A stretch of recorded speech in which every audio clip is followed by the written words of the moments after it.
Alright guys, let's do our second piece of our greatest common factor method.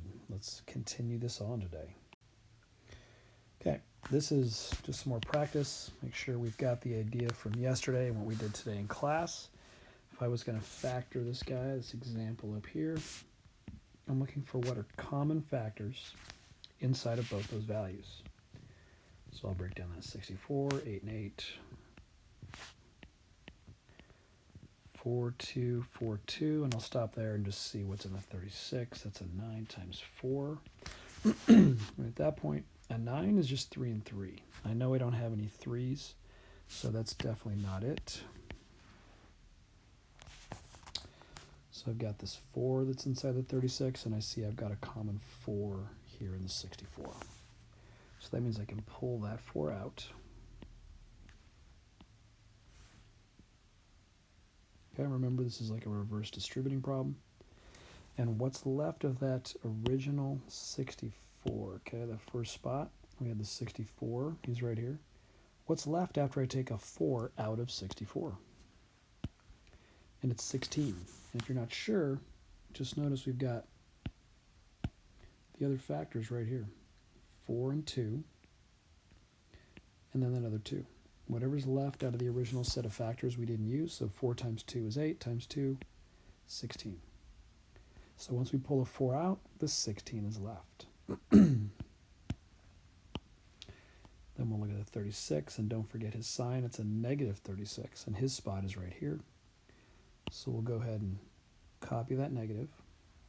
And then we ask ourselves, after I pull out the 4, what's left of the 36? Well, we can in our head go 4 times 9 is 36. Or see those 2 3s we left make 9. And there we go. We pull a 4 out, and what's left is 16 minus 9. How do we check that? That's just distributive method, so if we went the other way with our arrows, we would just do a distributing problem, and it should still work out. 4 times 16, 64. 4 times 9, 36. Bring down that negative. And yep, that's what we started with. So we're just doing a reverse distributing problem, pulling out that common factor. You guys try it with those 4 real quick. Go.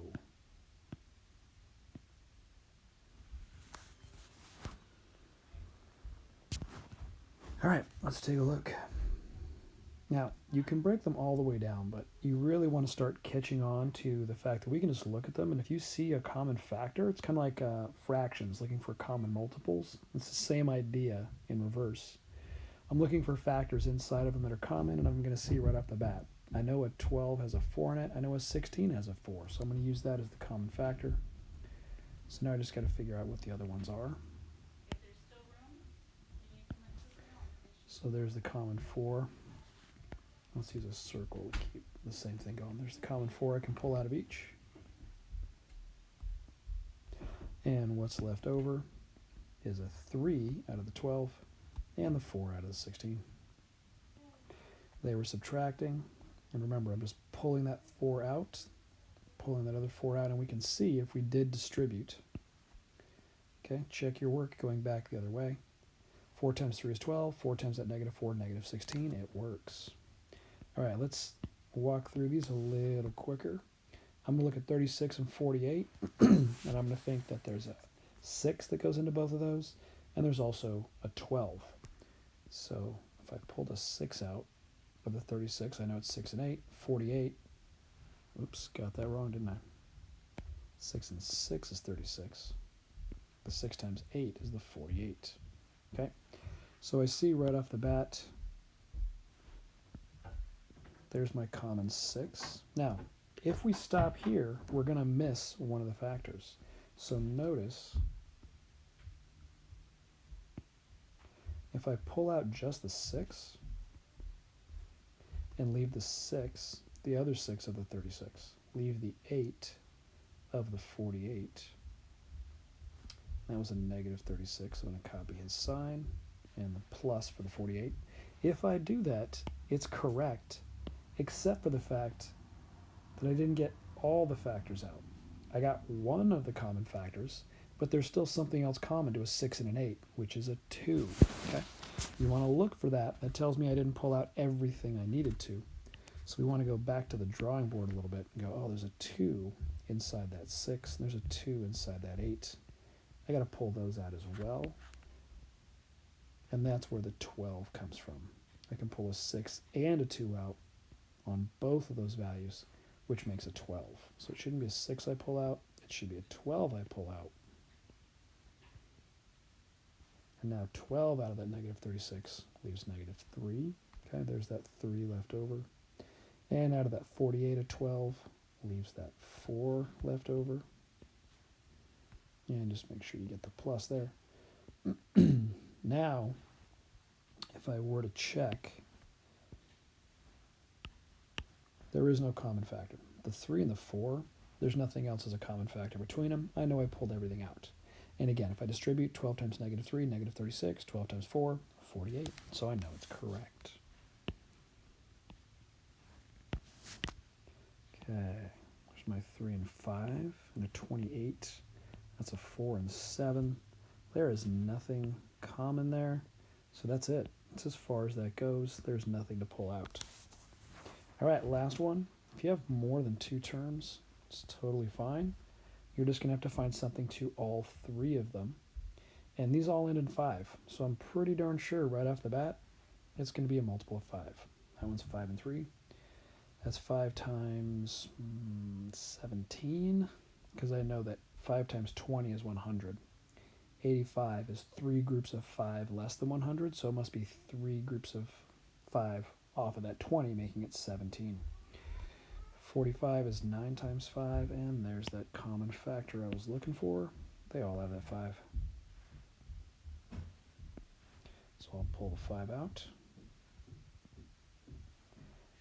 And the 9 is what's left of the 45. After I pull that out, I'm going to copy that sign. The 17 is what's left of the 85. And I'm going to copy over that sign. And the 3 is what's left of the 15. If I were to distribute back the 5 in, I would get the original problem. All right. Hope this concept is making sense to you guys. Let's together with variables now. All right. If I have an x3 minus x5, I could expand that out.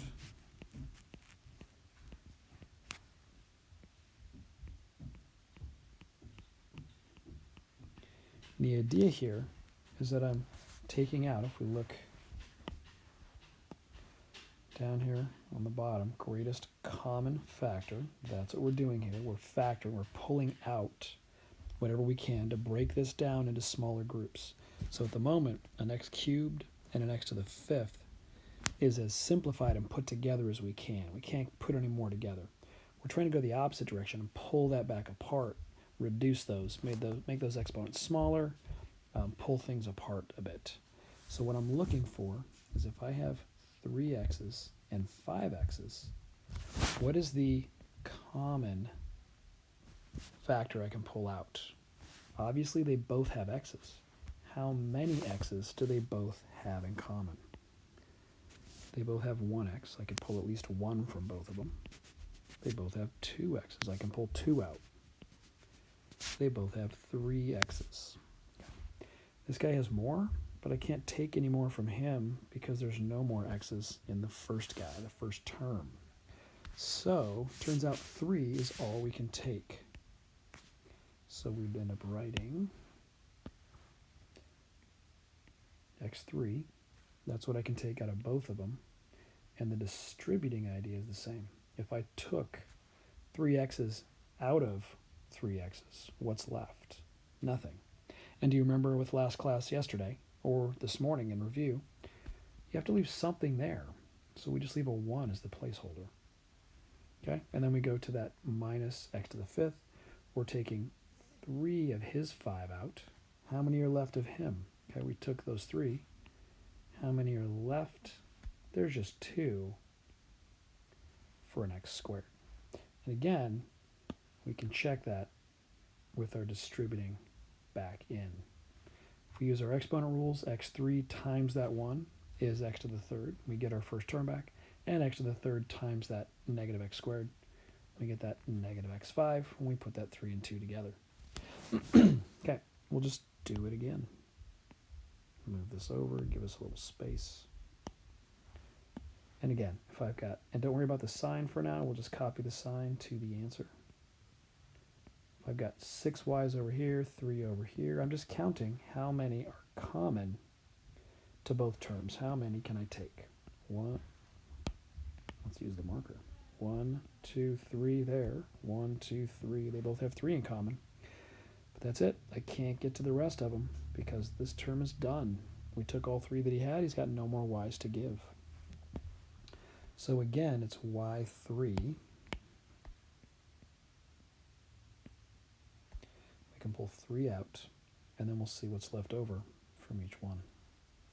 I'm going to copy that negative over because the first term was negative, and there were 6. I'm taking out 3. 3 are left over. The second term, plus 3, so I'll keep that sign. And it's a y to the third. We're taking out a y to the third, so there's nothing left there. So I have to leave that 1 as his placeholder. And if I distribute back, I'll get that negative y6, and I'll get the plus y to the third. It worked out. All right, next. If I look at this guy, we got 3 y's, and I've got just a number. There is nothing in common here. I can't take any y's, I can't take any numbers. So this isn't factorable with the GCF method. There's nothing common to pull out of both those terms. So that's it. It's done. Now, the important thing is that every term, if you guys noticed that in those examples just now, every term has to have that variable. Okay, for it to be common, it means every term has to have it. So if we look at this one down here, ask yourself, what variable is common to all 3 terms? If we look at it, hopefully we would immediately see, although the y is in the first and the second term, it's not in this last term. There's no y. No y's here, so y's can't be common. We can't take any y's out. How about z's? Although there's a z in the third term, there's no z's in either of the first 2. So there's no z's common to all 3. So clearly, if I was going to use a GCF factoring, the only thing that's common to all 3 terms are x's. So the only possible thing I could pull out would be x's. So it would have to look like that. Now the question is how many? And notice if we're looking up top at the problems we just did, you can only take the smallest group that's available. Notice that. Once I take 3 from that term, there's no more left to give. So there's 3 here to give, only 1 here to give, and 4 over here. And we'd be tempted to think, well, greatest, it does say greatest common factor, so wouldn't that be 4? But remember, every term has to be able to give some. You could think of it like each of these guys are going to the movies. These 3 terms are going to the movies, and they all have to pay for a ticket to get in. Tickets are the same cost for everybody. So what is the cost they could possibly all pay to get in? If tickets were 4 X's to be able to get in the door, well, then that guy can't go. He doesn't have 4 X's. That guy can't go. He doesn't have 4 X's either. So the way we have to look at it is the cost is something everybody has to pay. Okay? So it ends up being the smallest of all of them that are common. The only cost they can all pay is 1x each. So it's going to be 1. That's all we can take out. So what's left? Well, take 1 away from the x3, there's 2.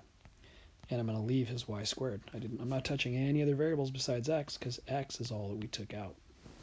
Plus, we took out 1x, 1x, so the y is left over. Minus, I'm just copying my signs. x4, we took 1 out. x3 is left, and I'm not going to touch that other variable. Okay? And again, what we're doing here is we're just seeing, oh, I pulled 1 of those 3 x's out. I pulled 1x from the middle term, and I pulled 1 of those 4 out. And if I reverse that and distributed, I would get all 3 original terms back. All right, real quick, without all the extra talk, let's just work these through. There's 3 p's in both of those terms that are common. I'm going to pull out 3 of them. I have to leave a 1 here for place, and I took 3 of the 5, 2 are left. Simple as that.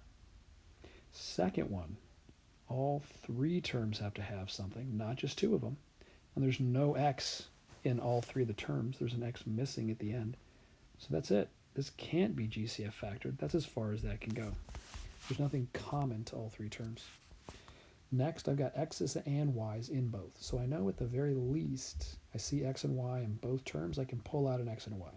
Question is how many of each? So let's look. 3 x's and 2 x's.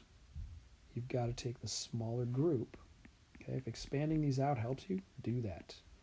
There's only 2 x's to give here, and once those 2 x's are gone, even though there's 1 left on this left side term, there's no other x's on the right. So he can't give any more common x's.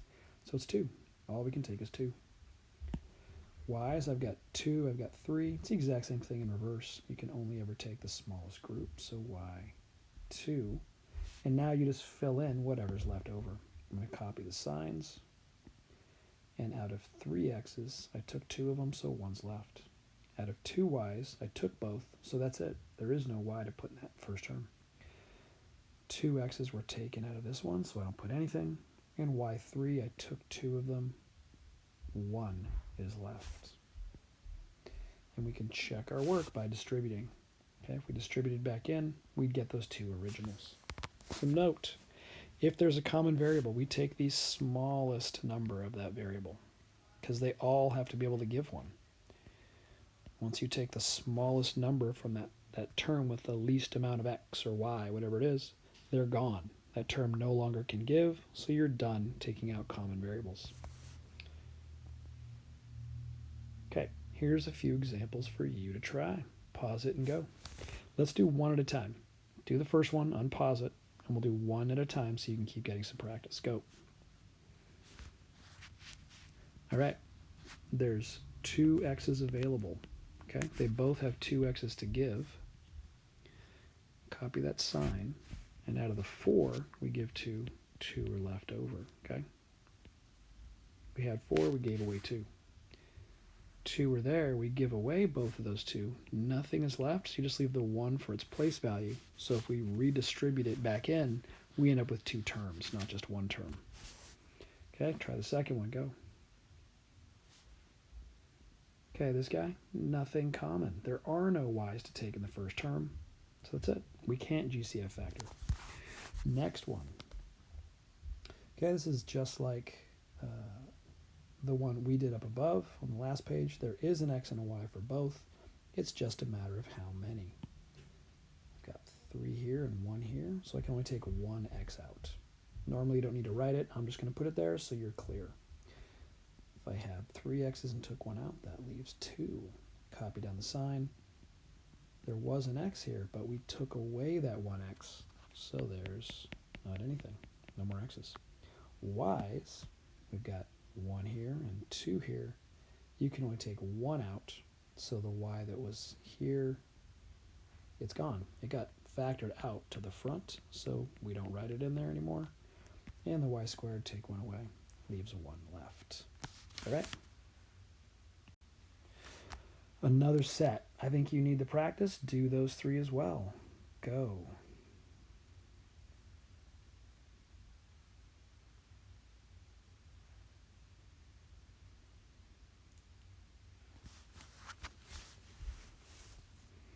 All right.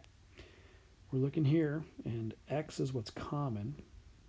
So I know, since they both have x's, I'm going to pull some x's out. I also know that that y is only in 1 term, so he's not going anywhere. And I'll copy down the sign. So really the question is how many x's? 4, 3. They can both give 3, so I'm going to take 3. That leaves 1 of those 4 up front, and all 3 of them came out of that second term. We've got to leave a 1 for place value, so if we did distribute back, we still end up with 2 terms and we'd get the right answer. All right, next one. They both have z's, so z is what's going to be taken out. Y's can't be taken out because there's only 1 term with y's, so I'm going to leave them all in there. Copy down my sign, and there's 2 z's here, 1 z there, so only 1 z can come out. The remaining z stays right there. And again, boy, I didn't mean to, but I keep having you practice that. Like, we know you're not going to forget that on the quiz. And last, nothing common. Can't use GCF factoring because there are no common variables on both terms. All right, at this point, is you've learned all of GCF factoring. There's nothing more to do but practice. We're going to put the two pieces together that you've learned. I've got a 15 and a 12. Right off the bat, I see there's going to be a common 3. So I'll break down the 15 as 3 and 5. I'll break down the 12 as 3 and 4. And you can see that pulling out the common 3, what's going to be left inside of the 15 is 5. What's left of the 12 is 4, and I copy over that sign. Same thing over here with x's. There's one common x.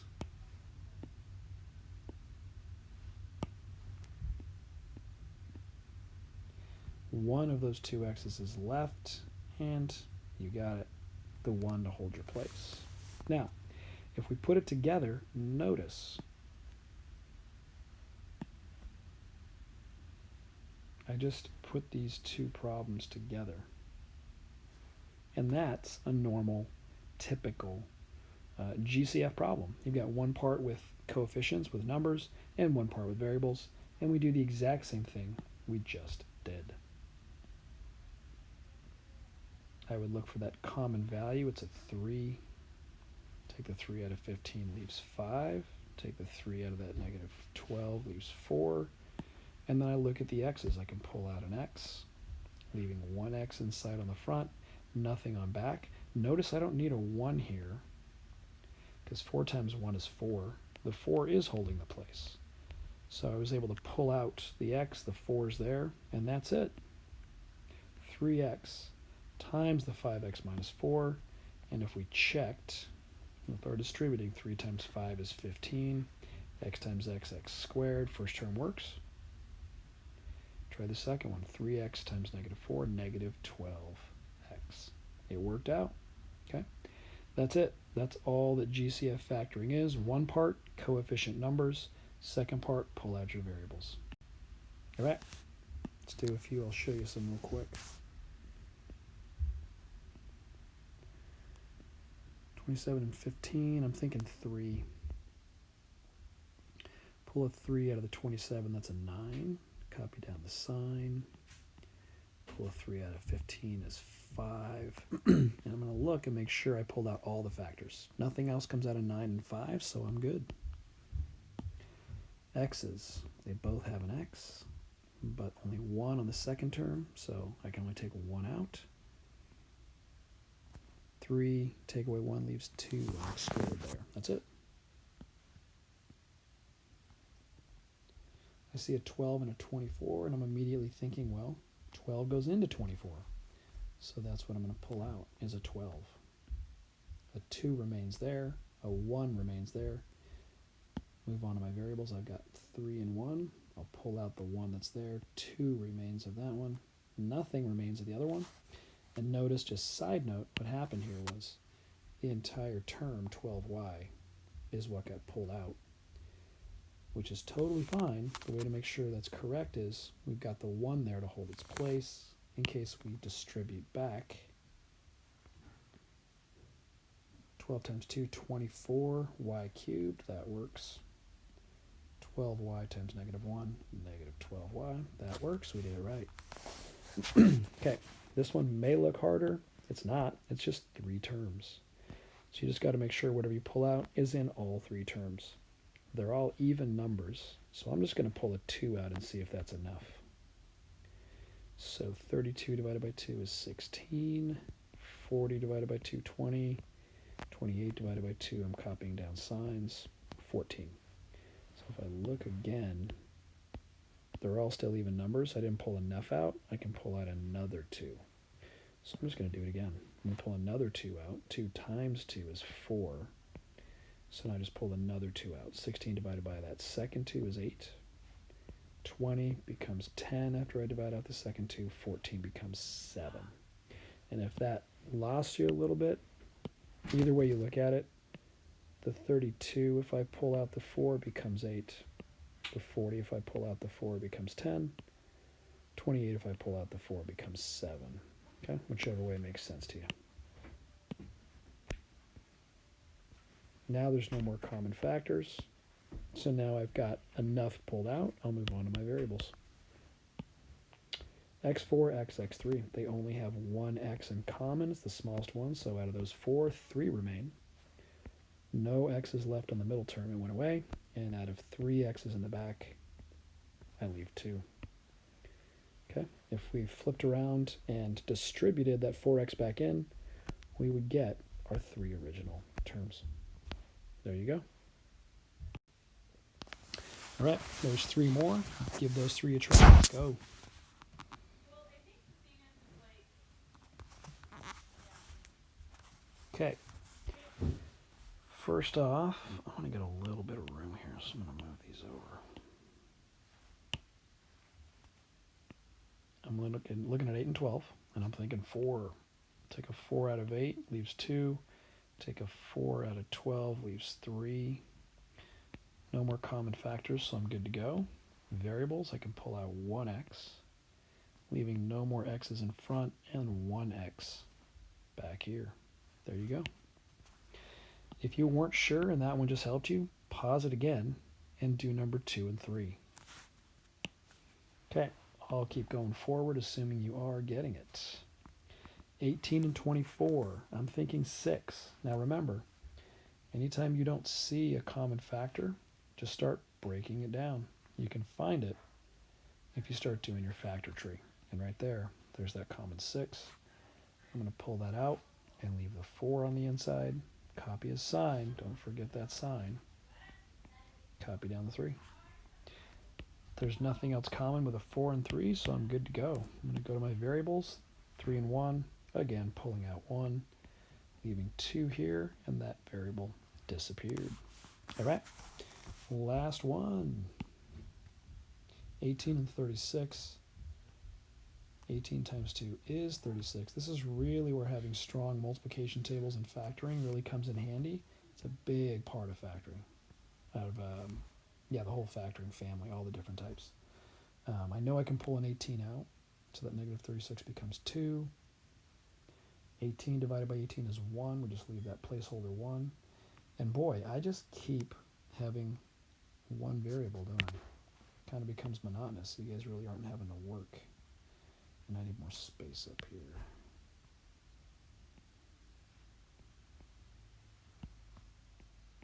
Pull out 1, leave 2, and there's no y's left there. We pulled out the entire 18y, so we have to leave a 1 for the placeholder. All right, that's it. We're going to call it a day there, and we'll go over this tomorrow some more in class.